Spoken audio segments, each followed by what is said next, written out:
নমস্কাৰ, মই লীলা দেৱী অন্য এটা ভিডিঅ'লৈ আহিছোঁ। আজি মোৰ লগত আছে আশালতা দাস। আশালতা দাসে কবিতা লেখে, গল্প লেখে, অলপকৈ গানো গায়। কিন্তু এটা তেওঁৰ সপোন আছে যে আজি আমাৰ সমাজত বৃদ্ধ বয়োজ্যেষ্ঠ নাগৰিকসকলৰ যথেষ্ট সমস্যা হৈছে। ঘৰ পৰিয়ালৰ পৰা অনাদৃত হোৱা বৃদ্ধসকলৰ অৱস্থা দেখি আশালতা আৰু আশালতাৰ হাজবেণ্ড সঁচাকৈ ব্যথিত।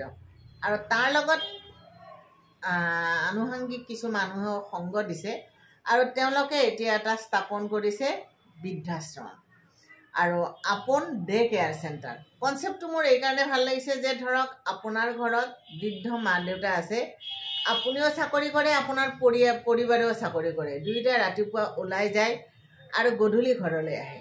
যদি মাক দেউতাৰ বয়স বেছি হৈছে তেতিয়া ঘৰত অকলে থৈ যোৱাটো দিগদাৰ, গতিকে দিনটো আপুনি আশ্ৰমত আপোনত থ'ব পাৰে। যেনেকৈ আপুনি ক্ৰেচত ল'ৰা ছোৱালী থৈ যায়, যে আপোনাৰ কেঁচুৱাটো দিন চাকৰি কৰিব যোৱা মহিলাগৰাকীয়ে যেনেকৈ দিনটোৰ কাৰণে কেঁচুৱাটো ক্ৰেচত থৈ যায়, ঠিক সেইদৰে আপুনি যেতিয়া অফিচলৈ যাব আপোনাৰ বৃদ্ধ মাক দেউতাক এই আপোনত থৈ যাব পাৰিব। মোৰ সেই কনচেপ্টটো ভাল লাগিল। কেতিয়া আজিকালি কি হৈছে, বহুত সন্তানে পিতৃ মাতৃক ঘৰত ৰাখিব নোৱাৰে। পিতৃ মাতৃৰ বয়স হৈছে, ৰাতি কাহিলে ডিষ্টাৰ্ব হ'ব, বহুত দুখ লগা কথা। পিতৃ মাতৃক খোৱাৰ যোগান দিব লাগিব সময়ে সময়ে। আৰে এটা কেয়াৰ টেকাৰ এজন ৰাখিও সেইখিনি কৰিব পাৰে, হয়নে নহয়? আচ্ছা, দিনটো বাৰু কেয়াৰ টেকাৰৰ লগত মাক দেউতাকক থৈ যোৱা আজিকালি বিশ্বাস কৰাও দিগদাৰ হৈছে, চুৰ ডকাইতৰ উৎপাত হৈছে, সেইখিনিও মানি লওঁ, কনচেপ্টটো সেইখিনিও ঠিক আছে। কিন্তু চিৰদিনলৈ এখন বৃদ্ধাশ্ৰমত মাক দেউতাকক থোৱাটো বহুত গৰ্হিত কাম। পৃথিৱী কিন্তু ঘূৰণীয়া। আপুনি আজি আপোনাৰ অসুবিধা হ'ব বুলি আপোনাৰ মা দেউতাক বৃদ্ধাশ্ৰমত থৈছে, কালি আপোনাৰ সন্তানেও আপোনাক বৃদ্ধাশ্ৰমত থৈ আহিব। সেইদিনা এটা বৰ খুব দুখ লগা কাহিনী এটা পঢ়িলোঁ, যে এজন ল'ৰাই বিয়া কৰোৱাৰ পিছত মাকক বৃদ্ধাশ্ৰমত থৈ আহিল, কাৰণ তেওঁৰ ঘৈণীয়েকে মাক থাকিলে দিগদাৰ পায়। বৃদ্ধাশ্ৰমত এদিন মাকৰ অৱস্থা, এই পৃথিৱীৰ মায়া এৰি যাওঁ আৰু তেতিয়া মাকে বৃদ্ধাশ্ৰমৰ গৰাকীক কৈছে যে মোৰ ল'ৰাটোক এবাৰ মাতি দিয়া, মই আৰু যাম, নাথাকোঁ। মৃত্যুৰ আগতে মানুহে বহুত কথা গম পাই যায়, গতিকে সেই আশ্ৰমখনলৈ ল'ৰাজন আহিল মাকক মাত লগাবলৈ। আৰু মাকক সুধিলে ল'ৰাটোৱে যে মা, তোমাৰ শেষ ইচ্ছা কিবা আছে নেকি? তেতিয়া ল'ৰাটোৱে কৈছে যে আশ্ৰমখনত ফেন কেইখনমান কম আছে, তুমি ফেন কেইখনমান আশ্ৰমখনত লগাই দিবা। মোৰ বিচনাৰ ওপৰতো ফেন নাই, ইয়াতো এখন ফেন লগাই দিবা। তেতিয়া ল'ৰাটোৱে সুধিছে যে মা, তোমাৰ যদি বিচনাৰ ওপৰত ফেনখন নাছিল, তুমি ইমান দিন মোক কিয় কোৱা নাছিলা? আজি শেষ সময়ত যে কৈছা। তেতিয়া মাকে কৈছে যে মইতো এই পৃথিৱীৰ মায়া এৰি যামেই, ফেন নোহোৱাকৈ মই চলি গ'লোঁ, কিন্তু তুমিতো নোৱাৰিবা, কাৰণ তোমাৰ সন্তানেও তোমাক যেতিয়া এই আশ্ৰমখনত থৈ যাব, তুমি ফেন নোহোৱাকৈ চলিব নোৱাৰিবা, গতিকে তোমাৰ কাৰণে এখন ফেন এই আশ্ৰমত লগাই দিবা। চাওক কথাটোৰ গূঢ়াৰ্থটো চাওক, যে আপুনি আজি আপোনাৰ অসুবিধাৰ কাৰণে আপোনাৰ মা দেউতাক আশ্ৰমত থৈছে, কালি আপোনাৰ সন্তানে আপোনাক আশ্ৰমত থৈ আহিব। একদম নিৰ্ঘাত সত্য। কৰ্মফল এই পৃথিৱীতে পাব, ঘূৰি ঘূৰি এই পৃথিৱীতে পাব, বেলেগ ক'তো স্বৰ্গ নৰক এইখনে বিচাৰ ইয়াতে হ'ব।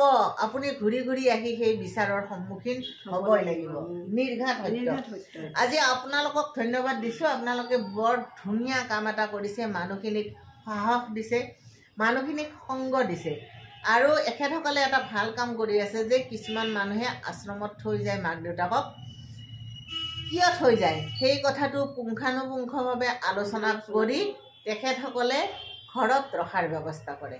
চাওক, এখন ঘৰ এজন মানুহে কিমান আশাৰে গঢ়ে, কিমান আশা আৰু সপোন কঢ়িয়াই এটা সন্তানক ডাঙৰ দীঘল কৰে, আৰু বৃদ্ধ অৱস্থাত সেই সন্তানে আশ্ৰমত থৈ আহে মাক দেউতাকক। যোৱাকালি মই ৰিক্সাৰে আহোঁতে এগৰাকী মহিলাই এটা কেঁচুৱা এনেকৈ আচলেৰে মেৰিয়াই আনিছে। কালি বহুত ঠাণ্ডা আছিল, বতাহ আছিল। মহিলাগৰাকীয়ে মোক ক'লে কি, হেৰি বাইদেউ মোৰ দুখৰ কথা কি ক'ব, মানুহজনে খুব মদ খায় আৰু মদ খাই আহোঁতে ৰাস্তাত ফোনটো পেলাই থৈ আহিছে আৰু এতিয়াতো তেওঁ ঘৰত সোমাইছে, উঠিবৰ অৱস্থা নাই। এতিয়া মোৰ কেঁচুৱাটোৰ মাত্ৰ 3 মাহ হৈছে, ইমান ঠাণ্ডা। ফোন কৰোঁতে য'ত ফোনটো পেলাইছিল তাৰ ওচৰৰ মানুহ এজনে ফোনটো পাইছে। মানুহজন ভাল বুলি তেওঁ মোক ফোনটো ঘূৰাই দিব বিচাৰিছে। মোক কৈছে যে আপুনি আহক ফোনটো লৈ যাওক। মই এই কেঁচুৱাটো, পানী কেঁচুৱাটো লৈ এই ই ৰিক্সা টমটমত উঠি মই ফোনটো আনিবলৈ যাব ওলাইছোঁ। আৰু চাওক, সেই কেঁচুৱাটো মানে বতাহ পাব বুলি তেওঁ আচলতে কোচত মেৰিয়াই লৈ গৈছে। আৰু সেই সন্তান যেতিয়া ডাঙৰ হ'ব, মাকক ৰাখিব নোৱাৰে, মাকৰ পৰা তেওঁ অসুবিধা পাব। পাপী পাপী আত্মা, এইবিলাক মহাপাপী আত্মা, যিসকলে নিজৰ এই স্বাৰ্থৰ কাৰণে আশ্ৰমত মাক দেউতাকক থয়, সেই লোক পৰম পাপী। মই সেইটোৱে ক'লোঁ। সেইটোৱে যিসকলৰ ল'ৰা ছোৱালী বিদেশত থাকে, মাক দেউতাক বিদেশলৈ যাব নোৱাৰে, তেওঁলোকে থ'ব পাৰে, তেওঁলোকে ধুনীয়াকৈ থ'ব পাৰে। কিছুমান পিতৃ মাতৃ আছে সন্তানৰ লগত থাকিব নোখোজে, তেওঁলোকৰ স্বভাৱ নিমিলে, আদৰ্শ নিমিলে, সেইটোও চাপোৰ্ট। ইচ্ছাই যিসকলে আহে তেওঁলোকক সাদৰেৰে গ্ৰহণ কৰিব।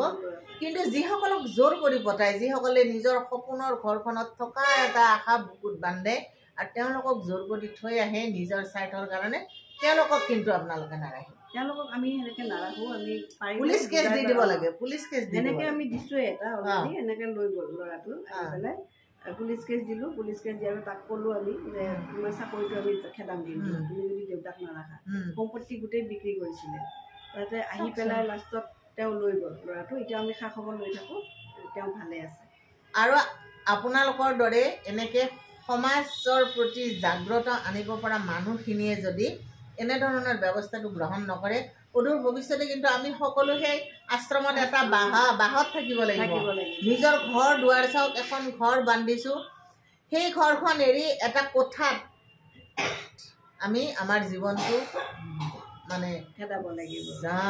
তাত নিজৰ মতে একো নহ'ব, সম্ভৱেই নহয়। আপুনি আশ্ৰমত, আপুনি নিজে এখন আশ্ৰম খুলিছে, সেই আশ্ৰমখনত মই নিজৰ মতে থাকিম, সেইটো কিন্তু সম্ভৱ নহয়। কাৰণ আপোনাৰ মতে থাকিব লাগিব। তাত সুবিধা আছে, অকল ময়েতো নাথাকোঁ, তাত আৰু 10জন থাকিব। সেই 10জনৰ সৈতে মই মিলি থাকিব লাগিব। কিন্তু মোৰ ঘৰখনত মই নিজৰ মতে থাকিম। এটা কথা ল'ৰা ছোৱালীয়ে মানে কিয় দেউতাকক দিব নোৱাৰে, যিটো ঘৰ দেউতাকে বনালে সেই ঘৰৰ এটা কথা মাক দেউতাকক কিয় দিব নোৱাৰে? এইটো মানে বহুত দুখ লগা কথা এটা হৈছে। আজিৰ সমাজত এইটো ডাঙৰ কথা, এটা বিপ্লৱ হ'ব লাগে। আৰু এইটো অসমত বেছি হৈ আছে, বেছি হৈ আছে। বাহিৰত ইমান নহয়, অসমত বেছি হৈ আছে। সঁচা ভাবি চালে তাৰমানে বহুত সদায় দেখিছোঁ। কালিও দেখিলোঁ নহয়, এগৰাকী বৃদ্ধা সন্তান, মানে 73 years হৈছে, ঘৰৰ পৰা উলিয়াই দিছে সন্তানে। সেইদিনাখন হেৰিত লাখটকীয়াত এজন জোৱাইকে পেলাই থৈ গৈছে মানুহ এজনক। আমাক ফটো দিলে, তেওঁ বেচেৰানো লাং খাই পৰি আছে। আমাৰ এওঁক ফটো চটো দিলে আৰু তেওঁ ক'লে আপুনি এটা কাম কৰক, তেওঁ হস্পিটেলত লৈ যাব লাগে। কি বা হৈছে তেখেতৰ, কোনোবাই কৈছে যে তেওঁ জোৱাইকে তাত পেলাই থৈ গৈছে। পইচা 6000 টকা পকেটত সোমাই থৈছে, থৈ তেওঁক তাতে পেলাই থৈ গৈছে। কি দিন আহিল জোৱাইকে।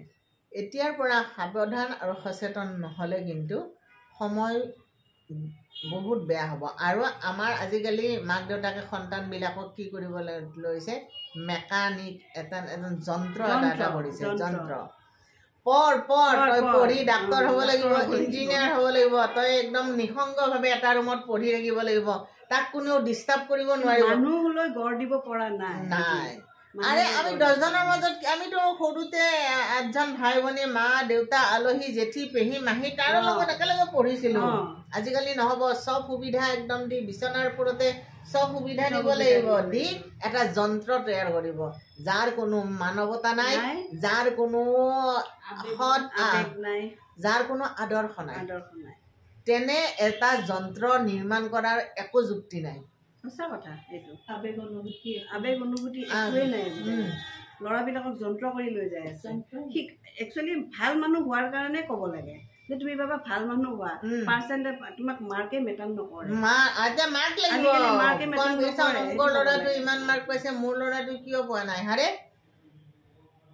মাৰ্কটোৰে মাৰ্ক আৰু আজিকালি কিছুমান মাক দেউতাকে দম্ভ কৰে যে আমাৰ সন্তানে আমাক চাব নালাগে নহয় তাহাত কেৱল মানুহ হ'ব লাগে হাৰে কি মানুহ নম্বৰ পাই ডাক্তৰ হোৱাটো মানুহ হোৱা বুজাই মানুহক যদি সম্পৰ্কটো ৰাখিবই নাজানে মানুহক মাতিবই নাজানে মানুহক যদি মানুহ হিচাপে জ্ঞান কৰিব নোৱাৰে তেওঁ কি মানুহ হ'ল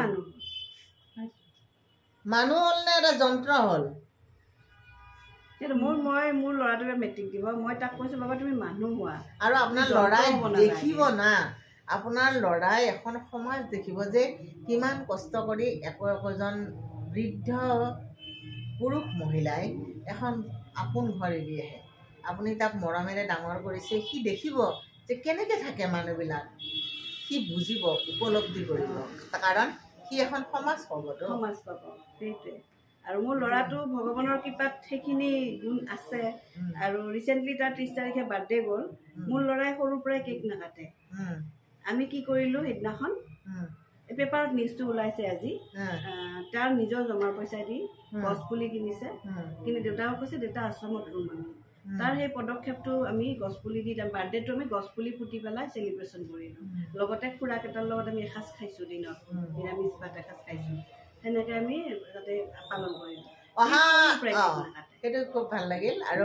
অহা 12 তাৰিখে বৰাগাঁও স্থিত আপোন বৃদ্ধাশ্ৰমত এখন কম্পিটিশ্যন আছে কৈ দিয়ক সেইটোৰ বিষয়ে আপুনি সেইটোৰ বিষয়ে কৈছোঁ আমাৰ বৰাগাঁও বিজ্ঞান পথ আমাৰ এড্ৰেছটো বিজ্ঞান পথ আপোন ঘৰ ডে কেয়াৰ চেণ্টাৰ তাতে আমি এখনি কম্পিটিশ্যন এটা পাতিব ওলাইছোঁ জ্যেষ্ঠ নাগৰিকসকলো আহিব গোটেই হয় বয়সৰ কোনো লিমিট নাই যোন আহে পিঠা লাৰু কম্পিটিশ্যন এটা হ'ব লগতে কবিতা আবৃত্তিৰ কম্পিটিশ্যন এটা হ'ব লগতে খেলা ধূলাৰ কম্পিটিশ্যন এটা হ'ব তাতে আমি প্ৰাইজ দিম গোটেইবিলাককে দিনজোৰাকৈ কাৰ্যসূচী লগতে এসাঁজ লগে ভাগে আমি মিলি একেলগে খাম আৰু বিহুৰ উপলক্ষে তাৰে আপোনালোকে যদি যোগাযোগ কৰিব বিচাৰে ফোন নম্বৰ হ'ল 9854376168 এটা 9085869885 আৰু এটা 98641055158 আৰু এটা হ'ল 6002513411 আৰু এটা হ'ল 98640777130 এই এইকেইটা নাম্বাৰৰ যিকোনো এটাত আপুনি যোগাযোগ কৰিব পাৰিব অংশগ্ৰহণ কৰিব পাৰিব আৰু আপোনালোকে যদি কেতিয়াবা আশ্ৰমখনত যাব বিচাৰে এই বৃদ্ধ এতিয়া কিমানজন আছে এতিয়া বৰ্তমান 5জন আছে জানুৱাৰীলৈ 12জন মান হ'ব এতিয়া 5জন আছে তেওঁলোকৰ সৈতে যদি আপোনালোকে লগ হ'ব বিচাৰে কথা পাতিব বিচাৰে তেতিয়াহ'লে নিশ্চয় আহিব আশ্ৰমখনলৈ সুন্দৰ এখন আশ্ৰম স্থাপন কৰিছে অন্য আশ্ৰমত আৰু এটা কথা আৰু এটা যে তেওঁলোকৰ কনচেপ্টটো এতিয়া যিকেইজন আছে নিগাজিগে আছে আৰু তেওঁলোকৰ কনচেপ্ট অদূৰ ভৱিষ্যতে যে তেওঁলোকে ডে কেয়াৰ কৰিব দিনত আপোনালোকৰ অসুবিধা হ'লে মাক দেউতাকক দিনত থ'ব ক্ৰেছ টাইপত দিনত থৈ গধূলি আকৌ আপোনালোকে লৈ যাব পাৰিব বাহিৰত ফুৰিব যায় 10 দিনৰ কাৰণে ঘৰত বৃদ্ধ পিতৃ মাতৃ আছে কিন্তু বাহিৰ ধৰক চবৰে যোৱাৰ বছৰত এবাৰ ফুৰিব যোৱাৰ যাব লাগে জীৱনটোতো চবেই উপভোগ কৰিব লাগে গতিকে সেই 10 দিনৰ কাৰণে বা সেই 15 দিনৰ কাৰণে আশ্ৰমত থ'ব পাৰিব ব্যৱস্থাটো ধুনীয়া আছে ন ৰান্ধনি আছে আমাৰ ধুনীয়া চাফ চুতৰা একদম ধুনীয়া খোজ কাঢ়িব জেগা আছে যথেষ্টখিনি ভাল লাগিব আৰু নতুনকৈ খেলা ধূলাৰো ব্যৱস্থা কৰি আছে গতিকে আহিব পাৰে আপোনালোকে আৰু 12 জানুৱাৰীত বিহুৰ আগে পৰিব আপোনালোকে নিশ্চয় আহিব পাৰিব চবৰে ময়ো গ'লোহেঁতেন কিন্তু মোৰ অন্য এটা অনুষ্ঠান আছে কাৰণে মই যাব নোৱাৰিম আপুনি কেতিয়াবা কেতিয়াবা নিশ্চয় আহিলে ভাল লাগিব বহুত ধন্যবাদ ভাল লাগে